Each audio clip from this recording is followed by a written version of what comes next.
Welcome. My name is Mary Louise Zapknap from Lambros Real Estate ERA, and I'm so glad you could all make it in this weather. Driving is difficult, I think, in rainy weather here in Missoula, and I'm so glad you could all make it.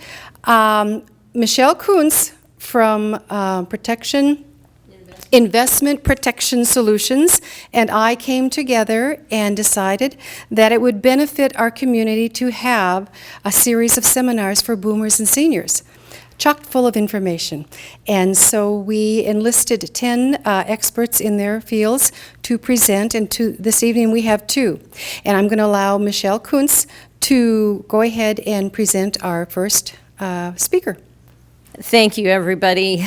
Mary Louise and I kind of have the same vein in thinking, and this idea was spawned from a conversation that we had in May, and we just decided that the community needed more information. We needed to make people aware of what was going on. So this is how it came to be. We had nice connections. We knew a lot of people with fantastic skills and talents, and we wanted them to share their knowledge. Our first speaker, John McCrae, I had the pleasure of hearing him in Butte at the Gerontology Conference in April. And I thought at that time, this message is really, really vital. We need to get this out. More people need to know what the chances are of them being scammed, having some kind of fraud. There's an awful lot going on. So I wanted to make sure that we could get him over here to share with the Missoula community. And Renee Labrie-Shank, I've known Renee from our Toastmasters group for the last few years. And her work on the Medicare Patrol, she's out to prevent fraud there. So we're very, very fortunate to have these 2 people share with us tonight some ways that we can help ourselves, help the community, and help the state save money and families save money. So with that, I would like to introduce our first speaker, John McCrae, from the Department of Health and Human Services. Could we please welcome John? Okay, so what is the difference between fraud and exploitation? If you don't know that, then we're going back to 101. What's the difference? Just tell me anything, just anything. Doesn't matter. What's the difference? My thought process would be fraud is, I think, truly going out and scamming somebody and trying to take as much as they can, or exploitation, you're kind of more taking advantage, just trying to get a little bit here, maybe get a little bit there. Now, I'm glad that you spoke up, because that applies to both. That applies to both, but that's good. But there's a real significant difference between, both of them have the same outcome. But let me give you a situation. So, let's just say that you have a daughter, Renee. What's your name? Patty. Patty, okay, your daughter's Renee. Okay, Renee has a friend, Tracy. So Tracy, and Renee's talking, and she invites, she's over at your place, and she brings Tracy along, and you don't really know her. But she learns that you're going on a big cruise, and she's seen your house, and so Tracy, now I'm making this up, but Tracy's a really nice lady, but for this event, she's evil. She's evil.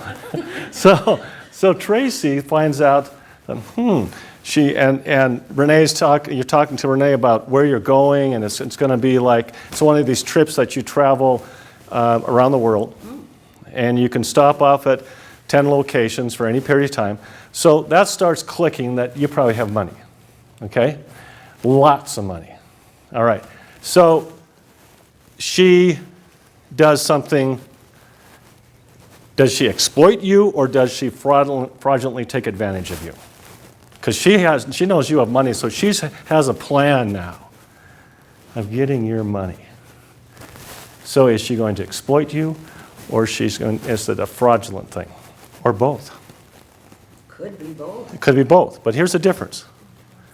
Exploitation deals with relationships. Fraud does not deal with relationships. When you talk about identity theft, you talk about telemarketing, you talk about people mailing things to you.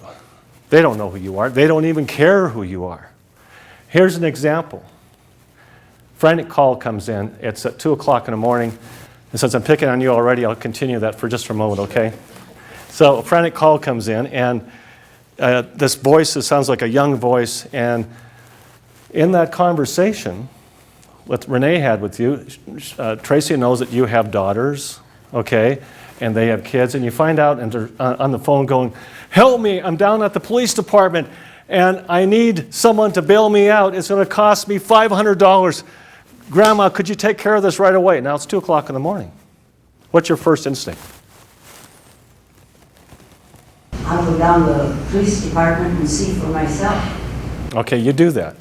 But someone's going to stop by and pick up the money because they're not going to allow you to come down to the police department. I wouldn't believe that. Okay? That's good because that's a current form of fraud, but it is fraud. But see, Tracy could be considered a relationship because she went through Renee, and Renee, daughter and whatnot. So the issue is, and when I first came in here, people were saying, "I'm really concerned about this. I'm kind of scared about this." It's like what I tell people about being sued. Never worry about being sued. Worry about making sure you cross the T's and dotted the I's, so that, because we're in a lawsuit society, it's a very strong culture in that way, and if you're taking care of business, then you don't have to worry about someone suing you. If you take care of business on fraud, you don't have to worry about someone potentially taking advantage of you. If you take care of exploitation, we can't stop those things. And no matter what we do, I hate to alarm people, but what we do is that, it's like I was explaining to this young lady back here, is that, so you have a house and you have all this nice foliage around the house. And we're also in a culture of people, vandalism, et cetera, is on the rise. So you don't have any lights out there. So someone says, well, once you get motion lights in your backyard, once you get motion lights by your driveway, motion lights so that your place lights up when someone enters the property, does that guarantee that they won't vandalize you? I picked on you long enough. Does that guarantee that they won't vandalize you? No, they won't guarantee. But what it does is at least give you an edge of protection. And we can talk about, one of the things about fraud is Federal Trade Commission. Do all of you have access to computers? Go to that website. It's a wonderful website. We used to have, and Renee was a part of this, we used to have what they call fraud summits. We bring in people to talk about telemarketing. We bring people in to talk about identity theft, about multiple scams, about insurance scams, about security scams, all those things.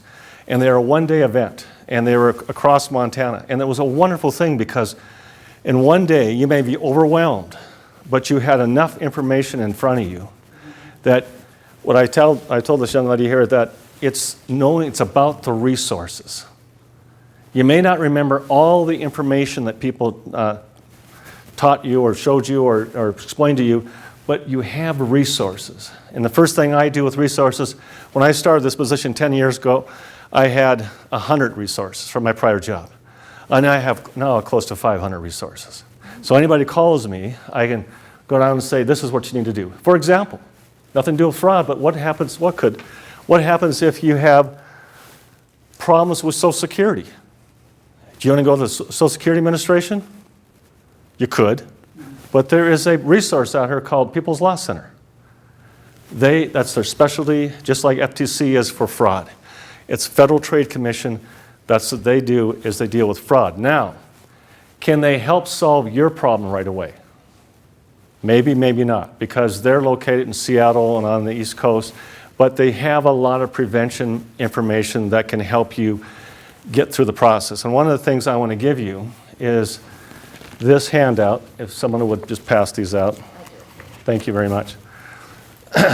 And L. Ward is one of the people that I think Renee is going to be meeting with another wonderful legend in this work. is Kim Everman, and we're starting to talk about, Al and I have already talked about getting these fraud summits. Al used to work with AARP, and he's no longer with that, but one of the things that's missing is these were wonderful summits that he put together, organized, all these professionals come in. And I mean, that is another great way to prevent fraud. But having a list of people who you can call. And I asked Tracy here, I said, so if someone exploited you or there was a fraud, who do you call? She says, I'll call the Area Agencies on Aging. Wonderful resource. And I said, we deal with the legal. I'm with the Legal Service Developer Program with Aging Services Bureau with Department of Public Health and Human Services. That's a mouthful. But all you have to remember, the name is John and my number. The rest of it is insignificant. Because in terms, one of the issues we deal with is this. No matter whether it's exploitation, no matter whether it is fraud, there's a general behavior that occurs with people, more so with people 70 and older. And what is that behavior? If someone scammed you out of $10,000, what's your first thing you're going to do? Or maybe not your first thing. What are you going to do about that? You have been scammed out of $10,000. I'm thinking the immediate reaction might be not to tell anyone. Bingo. They know that. You have hit it right on the mark. They know that. And why won't you tell anybody? It's too embarrassing. Ah, yes. It feels so inadequate and so stupid. Yeah, and here's where I get real excited, and he's going to have to really move that camera. Because if you were in your 20s, or 30s, or 40s, or 50s, or even 60s, what is the worst thing that's going to happen to you? What happens to people when they lose $10,000 in their 20s? They go make more. Right. Yeah. Yep. If you do that in your 30s, and your parents will probably get on you and say, how did you do that? Right. And they're all over you. And it happens all the way through, even 60s. It used to be not 60s in probably the 60s, in the 70s, but it doesn't happen to people 60 now. What reason why? They're still out. You're networking. And as long as you're networking, then you have resources. We lost a wonderful advocate in our office who just retired at 65, and I sat down with him and I said, here's what happens.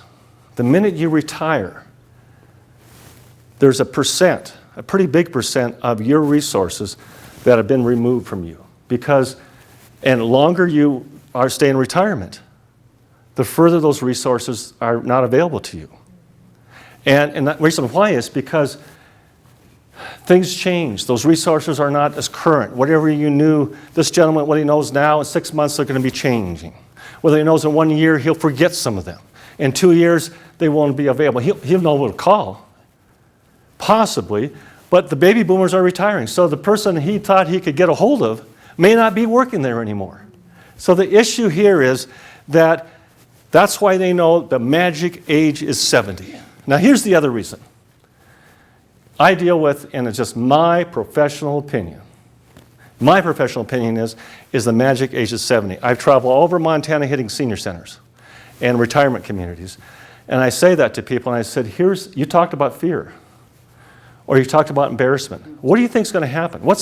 So what if I stood in a chair here and did something goofy and I got embarrassed myself, so what? Why is there embarrassment and why is there fear? Well, you might run out of money. You might run out of money, but what's equal to that? Someone just ripped you off for $10,000 and you're embarrassed, so what? And you have fear of what? I guess shame. Shame, but what? Why? Why are those emotions coming out to begin with? Competent now. Yeah. Bingo. What are the kids gonna say, right? So you lost $10,000, okay? Yeah. So you've got, okay, Tracy and Renee, come up here. Please come up here. Am I still bad, Tracy? We'll make you the good one. Renee's the evil daughter. Tracy is the good daughter. So the good daughter finds out about that, and it's been 6 months from now. What's your reaction to that? Well, anger, Okay, For at sure. who? Oh, the person that did it. Okay. Concern for Okay. my parents. So what are you going to do about that with your, you know, your mom your mom in this scene? What are you going to do about that? 6 months has gone by. Well, I'm sure I would lecture. I would do Okay, that. now it's coming out. You're going to lecture. I mean, Maybe you're not the good. That's a natural response. And then I would try to find a solution. I would, find my resources in the community to, now how do we fix this? Okay, so Renee, you're the evil person. Okay, so, and what's your name? Kathy. Kathy here has lots of money too. She lost $10,000. Matter of fact, it's not even a blip on the screen for Kathy because she has lots of money. But as the evil person, what are you going to do, Renee? Well, I'm really concerned about my inheritance. And so Tracy, who once was the primary durable power attorney, you're going to talk her out of it, and you become the durable power attorney, and then you have control. And you'll say, you know, Kathy, this is Renee speaking. She's not really saying this, but I'll make this up. She says, you know, Kathy, I think I need to take care of your bank statements. Mm-hmm. And I'll take care of your finances. You don't have to worry about it. Is that a red flag? These are no, wait a minute. Why is it a red flag? These are her daughters. Why would that be a red flag? Even though Renee's not trustworthy right now, but why would that be a red flag? So what? I mean, Tracy, has she ripped off her mom, Kathy? No. So why are you concerned about Renee? Because she could rip her off too. Oh, wait a minute. Could rip her off too. Tracy has not ripped off her mom. Then why change? Then why change? Right, yeah. Why change? Let's say that Tracy fought off Renee and says, no, I'm the primary, you're the secondary, I'm keeping this. But she goes to Kathy and says the same thing. I'm going to take over your, managing your money. What is wrong with that? Well, what's wrong with it? Yeah, Well, there's no permission, there's no. that's right. And I think, No, it's not even legal. well, it's not, the question of legal is way out the door here now. Because if you consent to that, then there's nothing illegal about that. Right, but just because she's asking me doesn't mean I'm going to consent. Yeah, but she's going to put pressure on, lots of heavy-duty pressure on you. So the bottom the bottom line here is that you lost $10,000 because you were fraudulently scammed of this money. But here's the thing: on durable power attorney, unless it is determined that you do not have the capacity, you have the right. You have the right. You lost $10,000. You feel bad about that. But Renee or Tracy should not be able to come in there and take over. You know, that's the real. Thank you very much. Give these people applause. So the issue here is that we talk about the fact that that can happen, and I think that you need to understand knowledge is our best resource. So one of the things that we do, and Mary Louise asked me to talk about this. First we talk about, there's not enough time to go through he goes by Al, not Alex, but Al's resource here, but there's a lot of good information. The only thing that I want to turn, if you turn to the third page, talks about senior fraud. In 2002, when this was done, 40% indicated they were victims of fraud out of 2,000 survey. Yeah, it's huge. Do you think these people are working? They have, like, maybe someone wants to be in a band, so they work a full-time job on the side. They have a full-time job, but their real career is being in a band. Do you think these people even have that kind of a goal? Here's the other thing they know.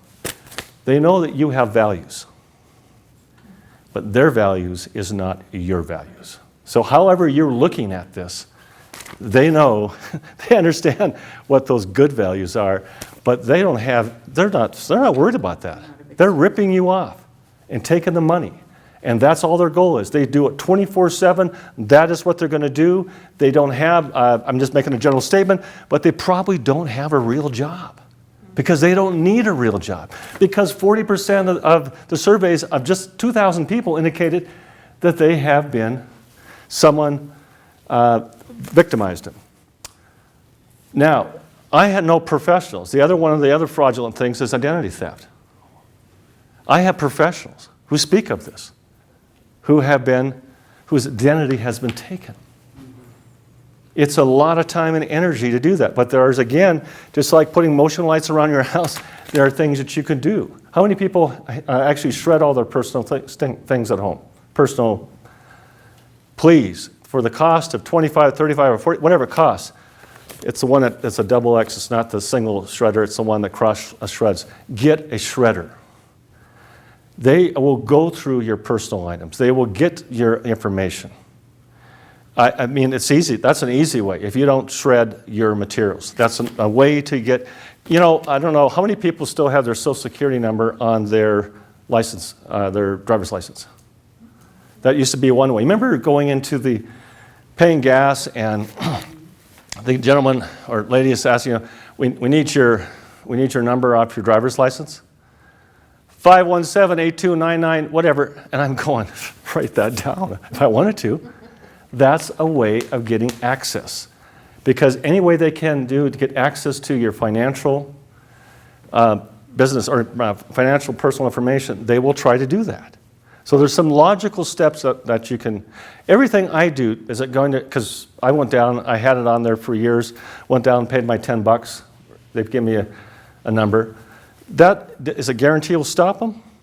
Well, you won't be able to the first on their list because that number doesn't add up. Though there are certain things in that they can pick out. Like if you're smart enough, they can figure out possibly your birth date in that. But they have to spend time. I don't know if they're going to have the time to spend on that. Only 14% of the victims reported to state agency. They know you won't report it. And here's the beauty of it. If anybody here felt guilty or felt bad about it, felt shamed about it, and in 6 months they decide to report it,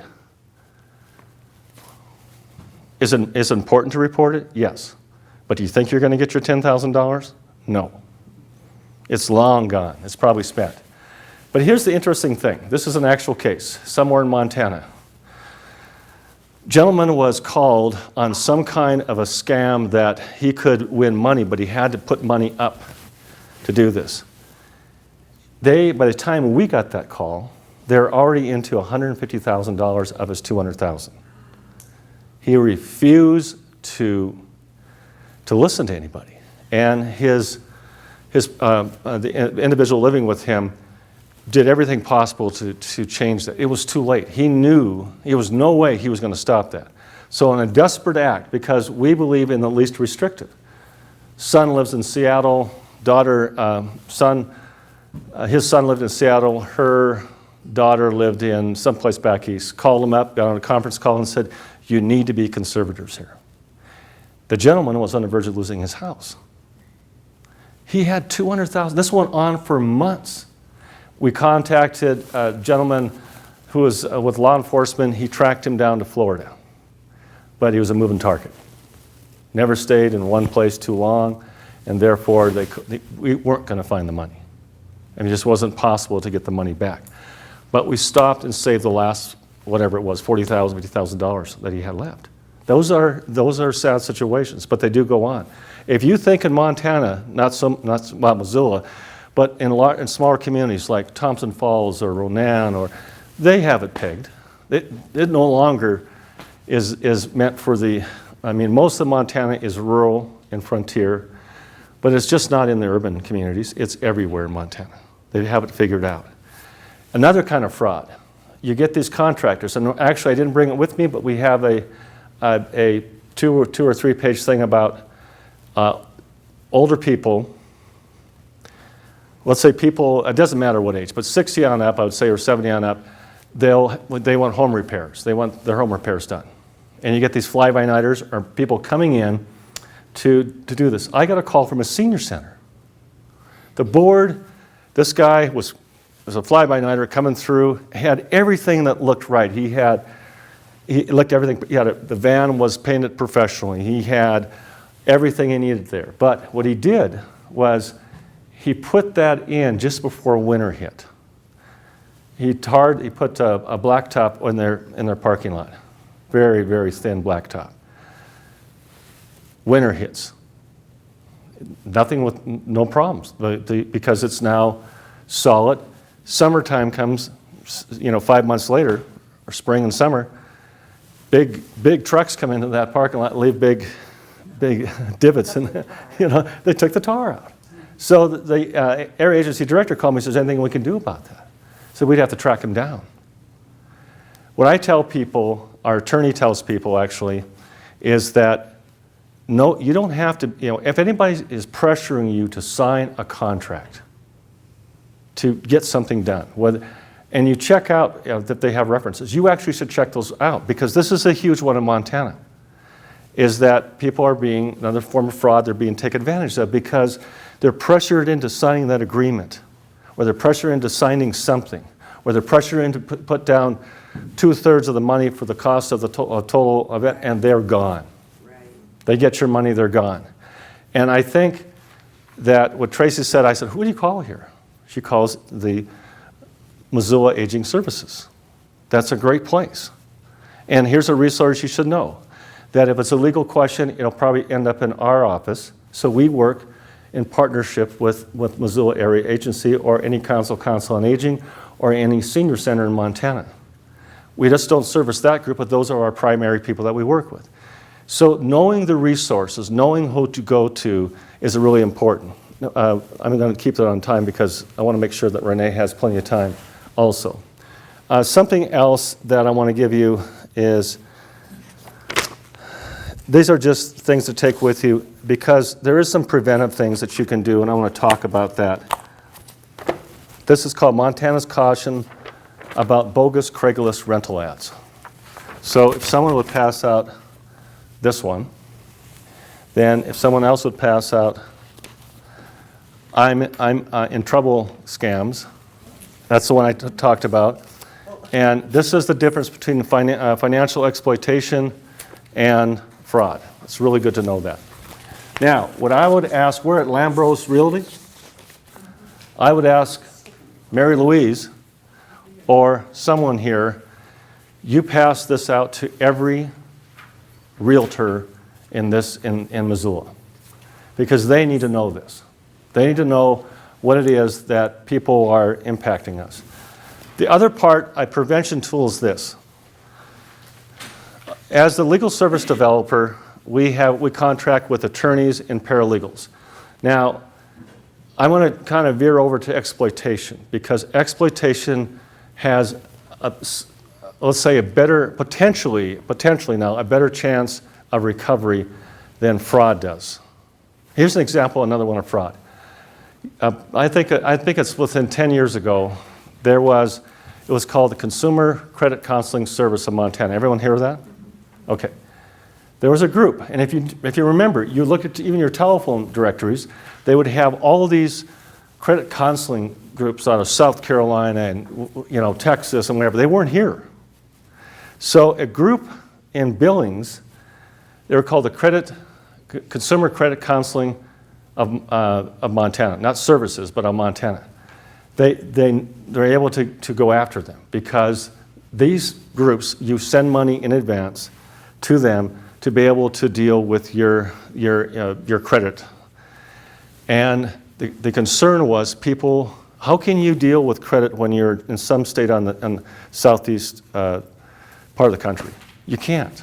So a few years back, the legislature passed that the only one that's allowed in Montana is, and I think I'm saying it right, the Credit Counseling Service of Montana, the only one that's allowed to have that service in Montana. They have offices throughout Montana. There are other areas that you need to look at. There's which Renee will talk about, is I call it Medicare fraud. She has the acronym for that, and I think that's a wonderful program. I think Medicaid fraud is another program. And they're all listed in your senior fraud stuff. We've had issues with insurance. We've had issues with securities. We have all these issues.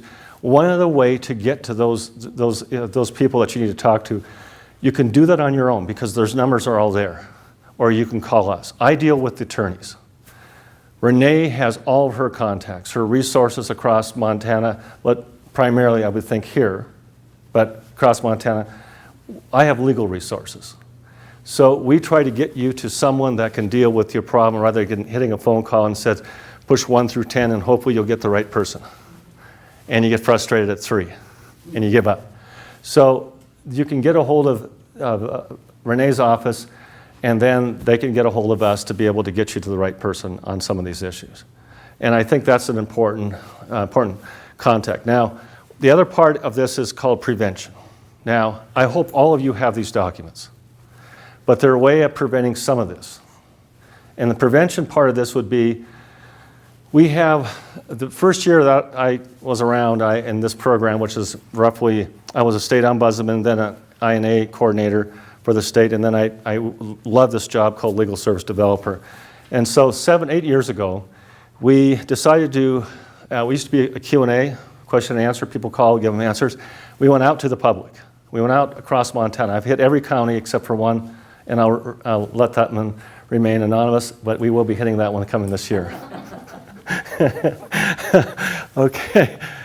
Anyway, so what we do is we found out what are their concerns were. And legal advice is that we have about 160 issues under our program that we cover. We don't cover family law. We do not cover medical malpractice, criminal law, Medicare, or Medicaid, because those are entities, first of all, someone's already doing family law. Our medical malpractice already has a system in place. We don't deal with Social Security because they have a system in place. Plus, there's a resource called People's Law Center. So we cover about 160 legal issues. And we go around and we talk to people. And we have an attorney giving advice on whatever issues that they encounter. We go through a whole list of them when we do a presentation. Well, then we found out through that the biggest group of people, 2 groups actually 3, people with disability, 4, low income, people with disabilities, seniors, and what's the one I'm missing? Oh, and people working in the human services field do not have their legal documents. That astounds me. Now, what's legal documents? Everyone should have a durable power of attorney for healthcare and for financial. See, if someone's trying to exploit you, because I look at this, fraud and exploitation. I gave you the definition, but they all kind of work together at some degree. The end result is they've taken money from you. They put you in a financial duress. So a durable power of attorney, it means that they can exploit you, but there is a track record then. And there's a system potentially to go after that person. But here's the downside of that. Anybody that exploits you, that means that they're an agent, they're agent for a durable power of attorney for financial. They know, again, just like someone in the fraud business, the longer you wait, they will get away with it. So, for example, with exploitation, they talk about caregivers, family members, distant cousins, whatever. And on fraud, they just need to know this. They try multiple scams. And for example, what was the major hurricane that came into Louisiana? Katrina. You know the first thing that happened? Within the first couple weeks, the majority of calls that were out to people were those that were trying to scam money to give to, and they did that. They were successful. Thousands and thousands, I don't know how much money was taken during those first couple of weeks, because they right away they got to the emotion of people, and they were successful in doing that. I was talking to Al Ward about this because he was in law enforcement. I said, I used to get calls from police association and firemen's association, but they're phone calls. And I used to say, do you have anything that you can send me? No. I said, I won't do business unless I have something in front of me. I do not give money over the phone. And I understand that, but someone who is living on their own at 85 years of age and maybe have family members, but they're not in the immediate community, they may do that. For what reason? It's socialization. It's socialization. And don't get me wrong on this. I used to be so strongly committed to have people stay in their homes no matter what their age was. I sometimes question that because I see what happens to people as they proceed to get older. At one of our legal document clinics, we had a lady that was 99 years of age. Wonderful, sharp, she had me in stitches. She was wonderful. but she had a caregiver working with her. But so I started talking to them, and the family really kept an eye. I mean, this was a wonderful caregiver. There's not a problem. But we're not connected anymore. We're just not connected. Family member gets a caregiver and says, you're on your own, and they don't check in, they don't follow through, they don't communicate, they don't call. There's that, and people know this. So we're in this really vulnerable situation in our society. And at 70 or 75, which females or males are what group is around longer after 75? I mean, I was an ombudsman. I was one of the few guys that was in the ombudsman program. I go to senior centers. The majority are women, which is great. But at the same time, I hear the stories about people in rural and frontier, and even in the community in Missoula, there are people who do not have contact with people on a regular basis. They are vulnerable. We become a culture where we are if you go to a larger city, metropolitan city, what are people doing? They're looking down. They're not communicating with them. They don't even say hi. We've lost that ability to check on one another and the ability to help each other out. So fraud and exploitation can occur. Back to the documents. If you don't have a durable power of attorney, call me, but get a hold of Missoula Aging Services. Matter of fact, tell all your friends. Put leaflets on your neighbors. Get them to call. They don't have durable power of attorneys. Call Missoula Aging Services because they'll get a hold of me. Second is a will. Third, and everyone understand a will. We have what we call a legal guide. We are updating this, and Mary Louise, or Michelle, if you want these, we're updating this. So this one's not. I didn't hand them out, but everything is updated except for the durable power of attorney. This is a wonderful document. This is like, what's your favorite movie? Well, I haven't picked on Mary Louise. Mary Louise, what's your favorite movie? I don't know. Oh, come on, give me one. Okay, TV. What do you like to watch on TV? Wuthering Heights. Yeah, Wuthering Heights is good. Okay. This is better than Wuthering Heights. That's how cool this is. This is good stuff. Yeah, I mean, look at this. I'll tell you what. If you were a durable power of attorney for her, you could revoke her if you didn't like it. You have powers. You have things to do that will allow you to revoke. The whole idea is that you keep your ability to make your own decisions as long as possible. Will is important because it's a track record. It tells you who you're going to disperse what out to people. Anybody know what a beneficiary deed is? Oh, it's a wonderful document. And what it does is this.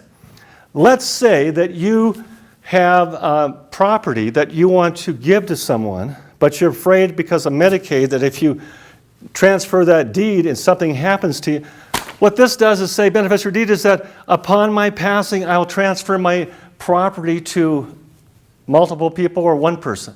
And it doesn't affect your Medicaid because if something happens where you need to sell that house, you can sell it, but it doesn't affect your resources and assets. A wonderful document to have. Does anybody know what a TOD or a POD is?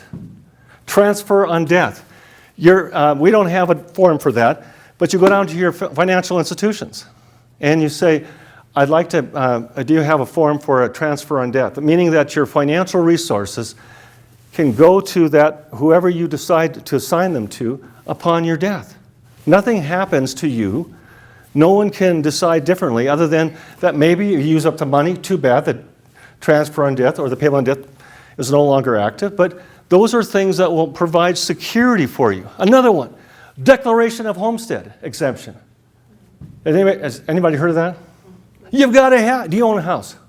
You better have one. It is important to have. And why? Because if you have unsecured debt, and what the homestead exemption does is that it protects you from unsecured debt. Credit cards, if it isn't, a secured debt would be like a mortgage. But if unsecured debt is something that, I'll just use the example of credit cards, that if we've had people up $80,000 on credit cards.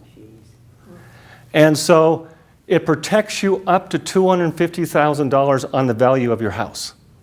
It's important for all of you. Man, what realtors? Don't you promote that? I'm not a realtor. Oh, I thought your name tag. You do? Oh, then take that back. Okay. Okay. So that's an important document to have, and if you don't have it, check it out, because you do need a home. You should have it. Of all those things, that's one that could hit you, impact you immediately. Let me tell you, each one of us is one step from some. I don't want to put fear in you, because I know fear is a bad thing, but having a homestead exemption, declaration of homestead, what it does is that all of us are one step away from some traumatic medical condition. And it's costly, as we well know. So getting that protected. So you see where I'm going with this? See why this is better than Wuthering Heights? This really protects you. So where do you obtain that? You call Missoula Aging Services. They have them. But just for you to know, don't wait for another 3 weeks, because the ones that the AAAs have right now, the legislature passed a new durable power attorney form, so we're saying the whole thing is invalid until we get the new form in here, because I don't want someone using an old durable power attorney form, because effective October 1, if you use an old durable power attorney form, it's invalid. The new one is called a Uniform Power Attorney Act, and it automatically makes your power attorney durable for both, it applies to your financial. The current durable power attorney for healthcare is valid in here, but we want to just make it real simple, and so when we update them, we're going to disperse all our new ones with a different color and different date on one. This says 2010, 2011, so it's timely. We're going to make it so that you have the new one. So you can talk with Renee, Michelle, or Mary Louise.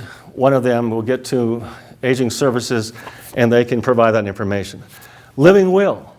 Now, it's not a necessary form, but if there is, if something like DNR, do not resuscitate, or if you don't want to be on any kind of medical devices, breathing tubes, etc., you need to have that completed.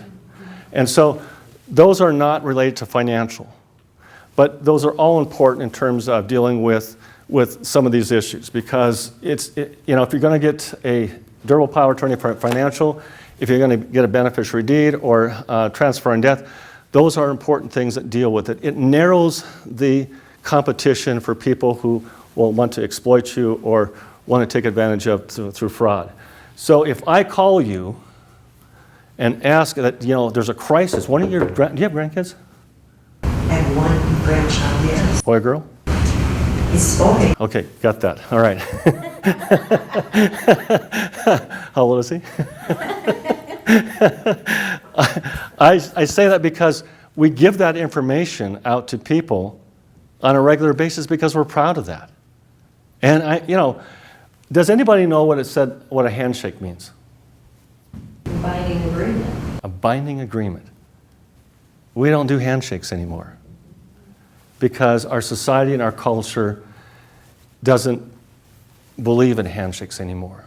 We're now dealing with written documents that you have to complete. Where do you put, one last thing, where do you put all your documents? In the safe. Okay, so something happens to you, it never does, but something happens to you, who's going to know where that, how to get into that safe? It's not locked. Oh! We heard it on camera here. And what's your address? You might as well say the rest of it.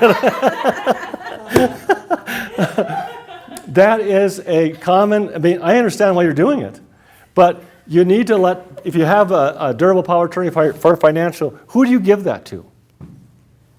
The executors. Okay, executor has to do with wills.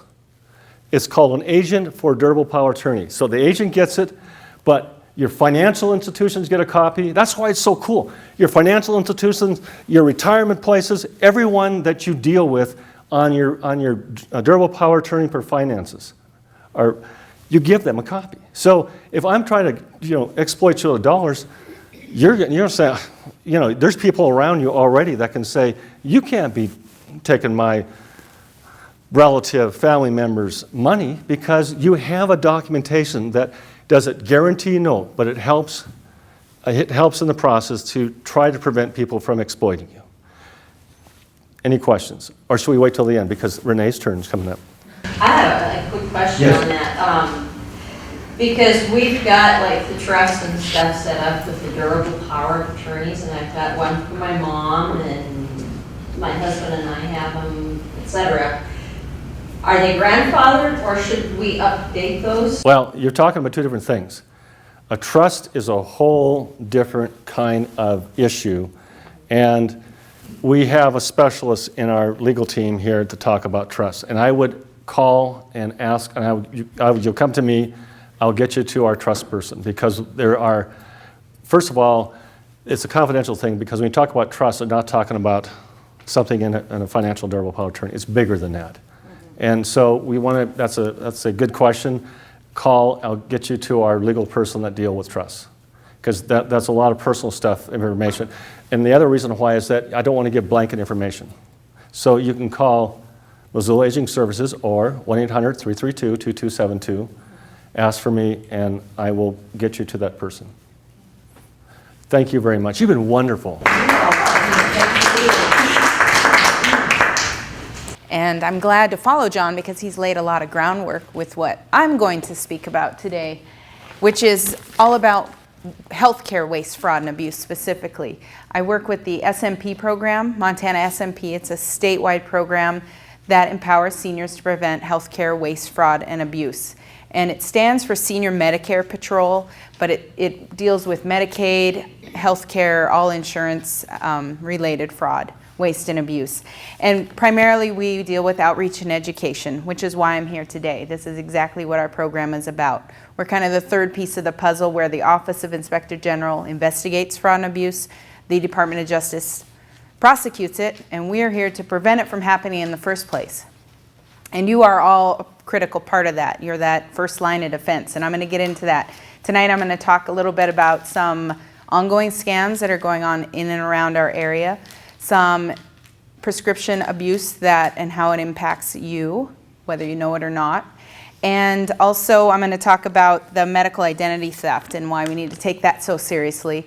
And I'll round up with our program and how it will help you stop being a victim or never become a victim. With like some of the cases that John mentioned, people think that it'll never happen to them. And the one way to ensure it won't is to understand how it can happen. So first, about the actual frauds and scams that are ongoing right now in our communities, and this is going on in Missoula, it's going on in Thompson Falls, it's going on in Montana, is their diabetic supply scams, and also some are Medicare card scams. There's all sorts of them. They come out as soon as something is available. There was Obamacare. There's no such thing as Obamacare, but there was Obamacare scams. And now there's things called diabetic supplies scams where somebody is targeting seniors saying, we've got all of your personal information already, that what they need is your Medicare number from you. And they get you on the phone and they harass you. They call again and again and again. And if you don't pick up, they're going to continue calling. And if you do, they're going to tell you, hi, Medicare has on record that you're eligible for some supplies from our company. And this is whether or not you're on Medicare sometimes, or whether or not you're diabetic.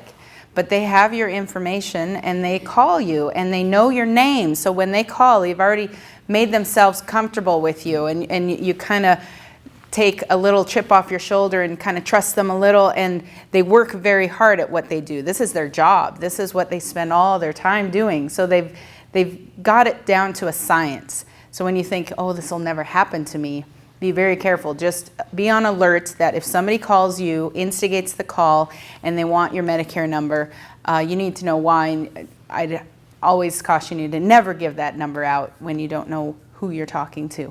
But the diabetic supply scams that are going, the companies may be legitimate and they deal with their complaints in a timely manner, so they might look good on the Better Business Bureau, but their practices are abusive and they're costing Medicare dollars and they're costing beneficiary dollars because you're getting items that you don't want or need, and by the time it gets through the system, they've already billed for services. It's very hard to get that money back where it belongs, and you've got supplies you don't need. And then the other one right now is a Medicare card scam where they say, oh, in 2 to 3 weeks, Medicare is sending out new cards, and they're going to be better, they're going to be more secure because they're going to have barcodes on them. And in addition to these cards, we can offer some vision and dental benefits for $467. They are very smooth with the way they do it too. Again, I'm cautioning you because they know your name already. They know your phone number, obviously. They usually know your birth date, your address. They get this information and target you because they can get they're called lead lists. And these are available, you can Google it. Anybody can get a hold of them. Insurance agents, most salespeople, they can buy off of these lead lists and they can say, I want this zip code, I want this income bracket, I want this age range. And that's how they're targeting people. And they get your information and they contact you. So you have to be wary of anybody making these phone calls. Medicare is never gonna call you and never gonna come to your door. And legitimate folks are not gonna be so smooth with their work. These people, they could probably do so well if they did something legitimate. It's unbelievable. Yes? I don't know if this falls into it or not, Medicare Part D. So they offer a rate to enter in on when you have to enroll. Mm-hmm. Then a year later, they're now shooting the cost up to a point that that person can't afford that because they're on a fixed or limited income. Does that fall into anything you do, or is that illegal to begin with? It's actually legal for plans to make changes every year. They have to send you something telling you that they're changing their formulary or they're changing their prices, but people are inundated with the amount of information you're receiving on all of this. So most people aren't necessarily reading that or catching that information. So it's legal that they make the changes. And what we are out there always trying to tell people is every year you need to make a point to go in and get your plan checked and maybe change plans. It's like flossing your teeth twice a day. You should check your plan finder once a year. And actually, you brought it up, the enrollment period's coming up, but it's every year now from October 15th through December 7th. And you need to either help yourself with the plan finder on Medicare.gov or go into an area agency on aging or somewhere like that that can help you. And it's very important because those changes happen, and if it's January 1st and you didn't notice it, it's too late. You're in that plan for the year, whether you like it or not. So that's something to take care. And a lot of the things with Medicare waste, fraud, and abuse, Medicaid waste, fraud, and abuse, and all healthcare, it's the number one thing you can do is be your own consumer. Understand your benefits, understand the enrollment periods, understand what you are eligible for and what you're not eligible for, because the implications down the road can cost you monetarily, as well as your own health care can be at stake. And I'm going to talk about that with identity theft. And I wanted to get into the next item of business, which was the prescription abuse. And it's actually among the high school seniors. You know, meth use is down, and that's great, but prescription abuse is high. It's up 400%. And I'm telling you this because where are they getting their pills? It's not necessarily illicit fraud drug rings. It's one pill at a time from their parents or their grandparents' medicine cabinets. And it could be their friends that are doing it. And it's going unnoticed because it's one, maybe two pills at a time. Nobody's going to notice that necessarily. And this is just something to be aware of and protect it. So it's something to just know, and then you can protect yourself from losing the pills over time, but also your kids, grandkids, and their friends from using the drugs. But that's a real statistic that's hitting Montana high school kids hard. And then another issue I want to talk to you about is Medicare or medical identity theft and why it's so important. And I'm glad John brought it up because identity theft is happening in rural Montana, and it's happening in all of our cities and towns. But the important part about it is to pay attention to your medical bills and your Medicare summary notices, things like that. And we offer tools that everybody's able to take is these healthcare journals and these envelopes. And the number one thing you can do to protect yourself from medical identity fraud, other than don't give out your Medicare number to people you don't know, don't carry it in your wallet because you might lose it and somebody can bill just like a credit card. is to track your medical expenses. You keep a calendar or a healthcare journal of the services you receive, because we don't remember things 3 months down the road when all the bills are coming in. You need to keep track of that. And then you can track them all on this envelope where you line it all out. So at the end of the day, you'd notice things like a duplicate charge or something that you didn't receive. You know, I never went to the doctor that day. I'd have it in here, and I've got a bill for it. And then it's an envelope. You can keep all your receipts inside of it. So these are great for caregivers. These are great for anybody who's receiving any medical bills, regardless of your age. Those are the number one tool you can help fight fraud and medical identity theft. And What do you do yes. about- You know, I fell a lot of class on you, so I got to go to ER, and I don't know all the things, you know, all the charges. So how do you deal with that? Because you go in there for whatever, Right. see a doctor, you don't know what you're being charged for, you know the obvious. Right. But how do you track that and that information? That is a great question. If you're thinking something just seems too high, or you're unsure about something, always ask for an itemized bill, first of all. They don't automatically give them out anymore. You need to ask for an itemized bill. And then another thing that you can do is just know that coming up this fall, or actually it'll be beginning of 2012, the Medicare summary notices are going to be completely redesigned and much more user-friendly. We're going to be able to actually look at them and understand what that service was, because up till now they've been codes and a little not really a description, just a name. Now they're going to have a description, and they're going to be something that you'd be able to go, oh yes, I did get that done. Because that's a big concern right now, is everybody says, I don't understand the bills. How am I supposed to keep track of them? And that is something that they've designed at CMS, because they've recognized that that's one of the problems that people have. And another thing with medical identity theft, same thing John said, use a shredder. Shred, it's up to you for as long as, or how long you would like to keep items, except know that once the event's done and everything's paid and everything looks great, you can probably shred the medical documents at that point, unless you're using them for tax purposes and such. So do shred the documents. Garbage is public access. You'd be surprised what people do with their spare time. So take care of yourself with that. Yes? I just wanted to make one comment. I know of people that have applied for insurance, and then when they pull their MIB, that's the first time they know that they have been a victim of fraud, because it comes up and they say, well, we're declining you because of X and X and X, and they go, I never had that.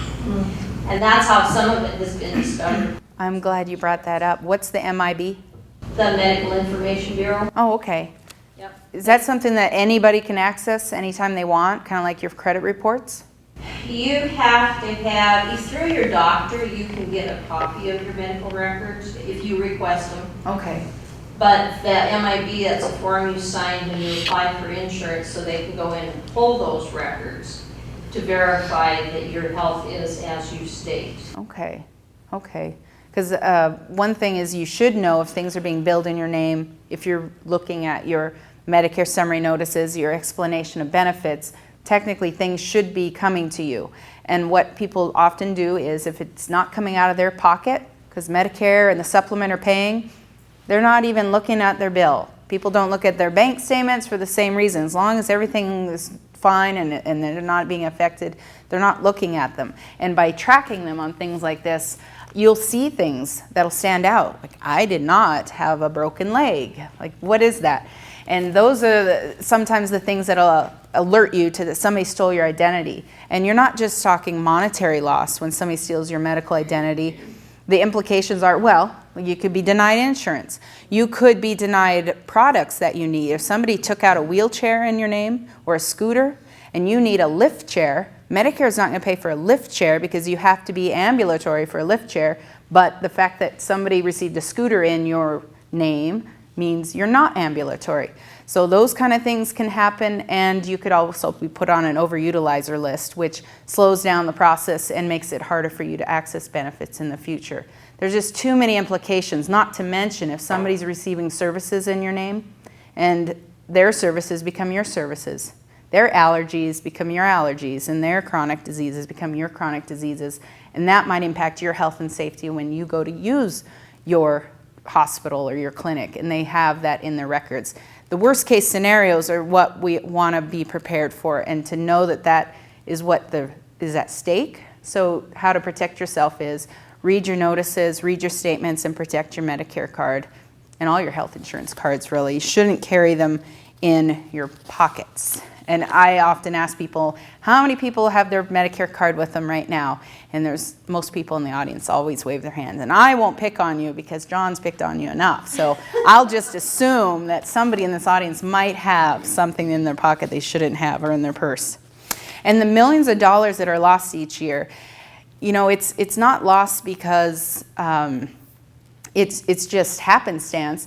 You know, bank robbers rob banks because there's money in banks. Well, they rob healthcare because there's money in healthcare. Billions of dollars are at stake. And in Montana alone, just in Medicare dollars, it's about $70 million a year. And we are rural. We're kind of in a bubble, although there's nobody in a true bubble anymore in the world.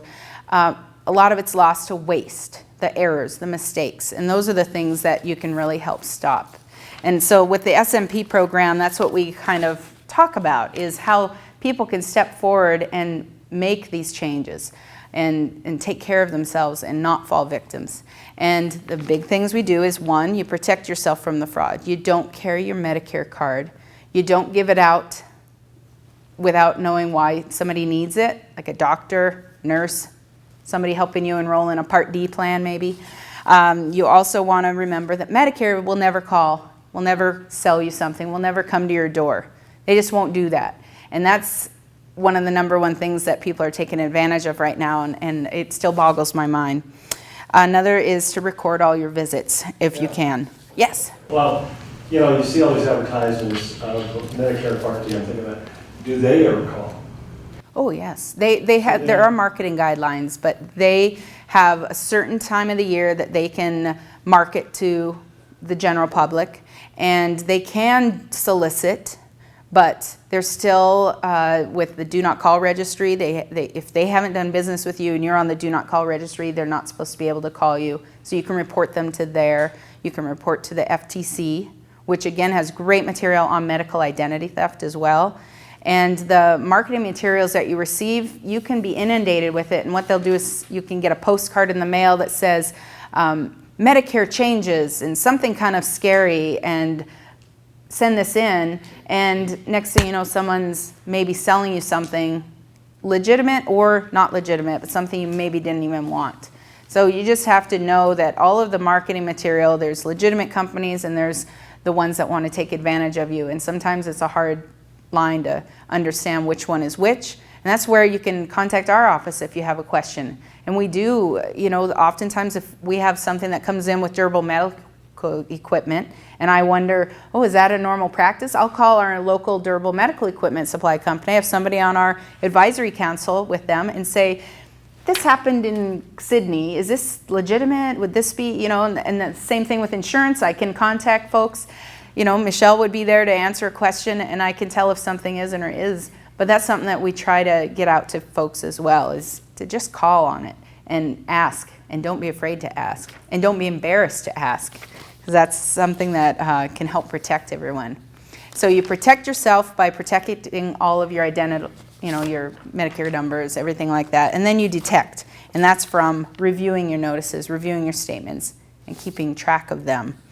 And I want to point out, and this handout's available to everybody, and go ahead and hand that out. It's how to access the mymedicare.gov, which is an online tool to be able to look at your Medicare summary notice anytime you want, 24/7. You set up your own account and you can look at them in real time instead of waiting for the quarterly statements to be mailed out. So that we highly recommend for people, because you can see it right away if something's been billed for. And the kind of things that you're looking for are duplicate charges. There might be mistakes. There's duplicate charges. There's services you didn't receive. And there's services your doctor didn't order. If you have any questions of things like that that stand out, that's where you want to call the provider, or you can call our office. But that's a very handy tool, so you can do it before you find out 3 months down the road that something happened. And then report or question anything that doesn't seem right. Call the provider or call our office. We have a network. We work with the Medicaid Fraud Control Unit. We work with the Commissioner of Securities and Insurance. We work with the Office of Inspector General. All of these entities kind of come together, and hopefully we'll be starting the fraud summits up again to get out into communities to let people know how easily accessible we all are, and we're there to help. So I want to, everybody to take materials. CMS, the Centers for Medicare and Medicaid Services, identifies the seriousness of this, and they've run a fraud initiative. It started in August, it'll run through October, and it talks about the top 10 ways consumers can help fight Medicare fraud. And this isn't just for this month, it's for all time. And the number one thing, when you have doctor's appointments or receive healthcare services, record the dates on your calendar, notes the tests and services you receive, and save the receipts and statements you get.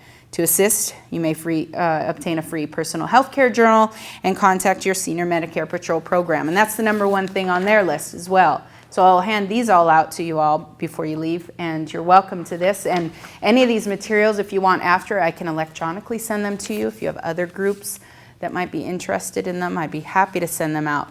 And what my biggest hope is that one day I'll be replacing Barbara Whitney in my presentations with one of you, because Barbara Whitney questioned a $9 charge on her MSN. How many of you honestly would question a $9 charge on a healthcare bill that wasn't coming out of your pocket? You see it on your healthcare bill, it's $9. How many of you would actually call it in? Honest. She called it in, saved Medicare $1.37 million because that duplicate charge was on everybody else in Iowa that year. So that's how easy it is, and that's how front line of defense the beneficiary is. It really does make an impact. Most cases are called in by beneficiaries because everything's billed electronically. As long as the T's are crossed and I's are dotted, that's their job, to bill and get these claims processed. But you're the one that's going to know the service you got. You're the one that's going to know if you got a wheelchair or not. And you're the one who's going to be able to see you were billed for something twice. So that's how easy it can be. And that's all I wanted to tell you about today, so thank you. And Well, I'd like to recognize Renee. I was asked to pass this on. I was waiting, Renee. Renee has this is a tough work that Renee does. And she has, they said, recruited 21 volunteers across the state to help her out. That is significant. Volunteers that do the work Renee does. Thank you for bringing that up, because if anybody's interested in volunteering, this is a volunteer-driven, community-based organization, and it does rely on volunteers to help give presentations, to help investigate some complaints, concerns, and resolve some issues, and we provide all the training, and it is a national program, and we'd love to bring you into the fold if you're interested in it or want more information after. So, thank you.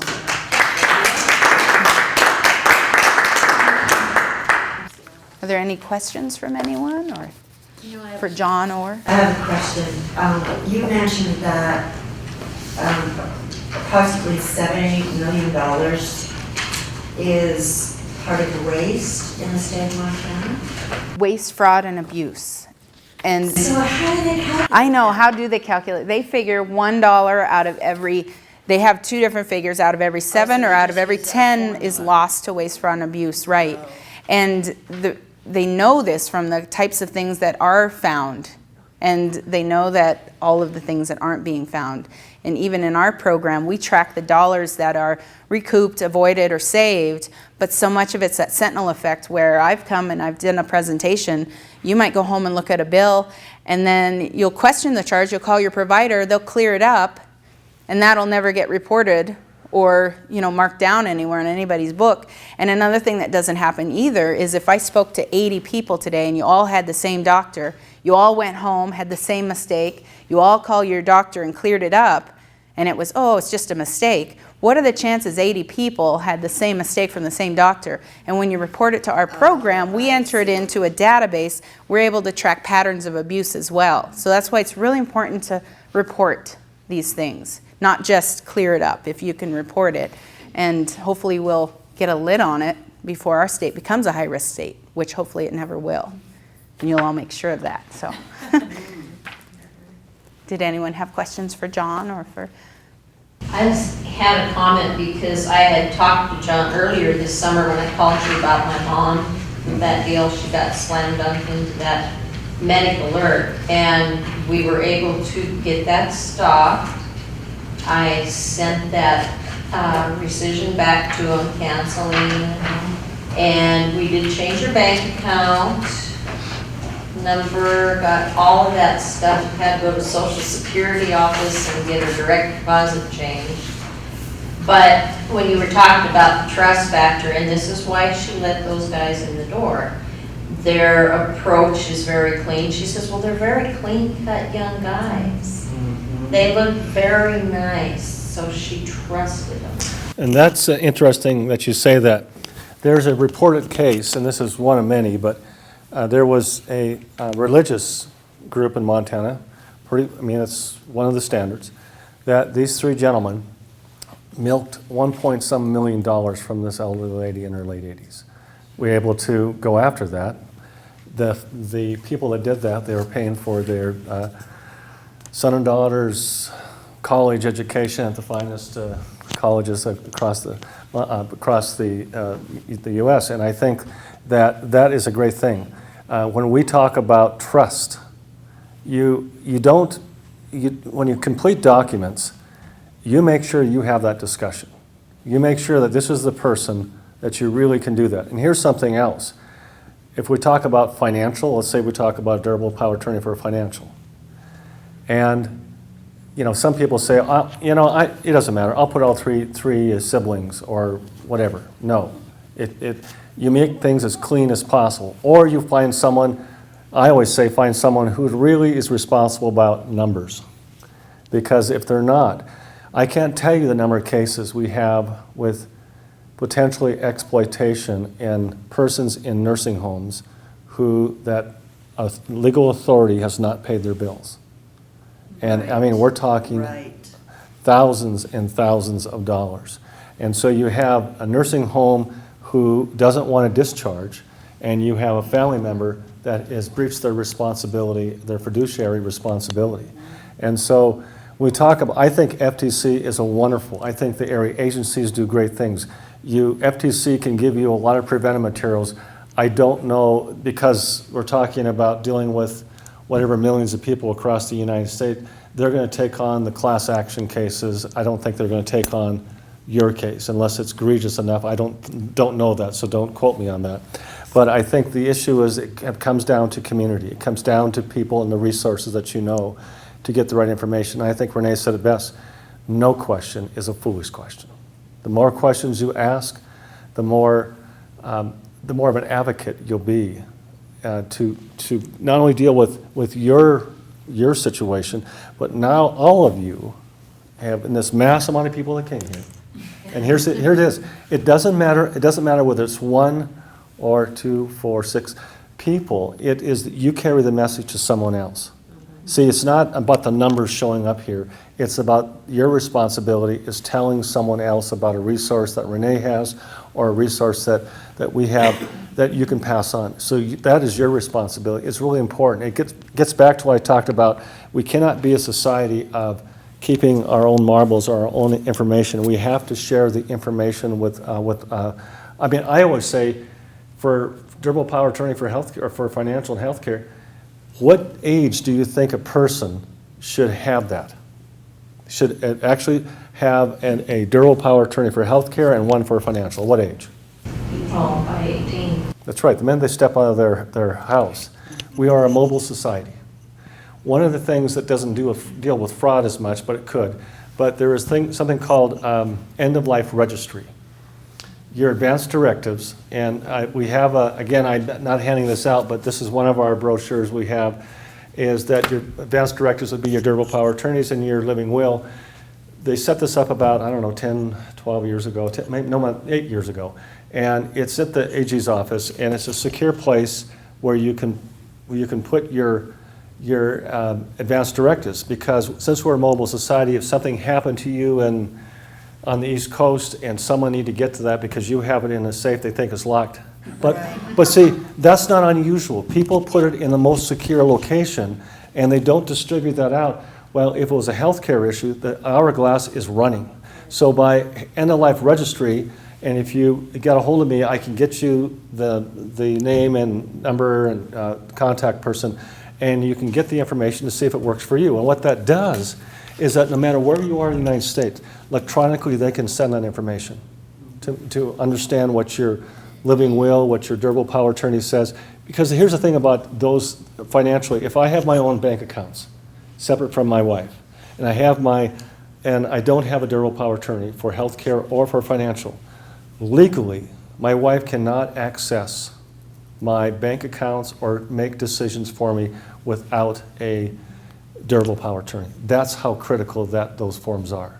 It really makes life easier, and it does protect you to a certain degree. And I don't have the figures, but I'm telling you that without it, you leave yourself very vulnerable. Not only from those that wanted to take advantage of it through exploitation or fraud, but you leave yourself vulnerable because no one knows what your directives are, what you want to do, what your legal decisions are that you want to make.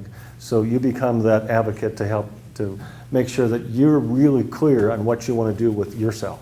Because at some point, all of us may not have the capacity. And I don't want someone else making those decisions for me. Right. I want to have it already written down as what my wishes are, what my decisions are, and not have someone else make them for me. Did that answer your question? It did. Durable power of attorney for financial, are you saying also that any place, institution you do business like bank? Yes. Should have a copy of that on file? Absolutely. Your banks, your investment firms, you give it to. I have a family of 5 other siblings, and I was the durable for my mom. She had, I can never get it right, says it CPLD or COPD. COPD. Anyway, I was the durable for her. And her, it had nothing affected the mine up until 2 weeks before she passed away. She finally turned that over to me. And I understood that because she was still able to make all those decisions. But medication increased, so she said, I'm not as clear in the head as I was, and therefore you take over. That's how it's supposed to work. That's right. People do not gain ownership of your financial because you sign that document. If they do, you call us. We'll set that record straight. But it really is based on trust. It's really based on that discussion, and you need to distribute those out. People ask, well, in years past, they used to say, questions come up, well, do I put it with the clerk and recorder's office as a place where you put public documents, like your homestead exemption? No. You just give it to the people that you have financial interactions with, and your health care, the same way, your doctors, your specialists, the hospital.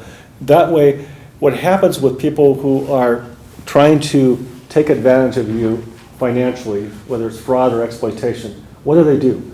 They want to close the ranks. They do not want to expand the ranks. If they can isolate you, then that is the best way that they'll get the money from you. And no matter how old we get, I've seen it done from young people or middle-aged people or older people, they can do that. So you need to have a system set up so people know what you have out there. That is kind of like saying, well, wait a minute, this is fraud. Well, it's the documents they need to have, not the information they need to have, just the documents. Well, I say thank you. Yes. Thank you so much. That's what you wanted?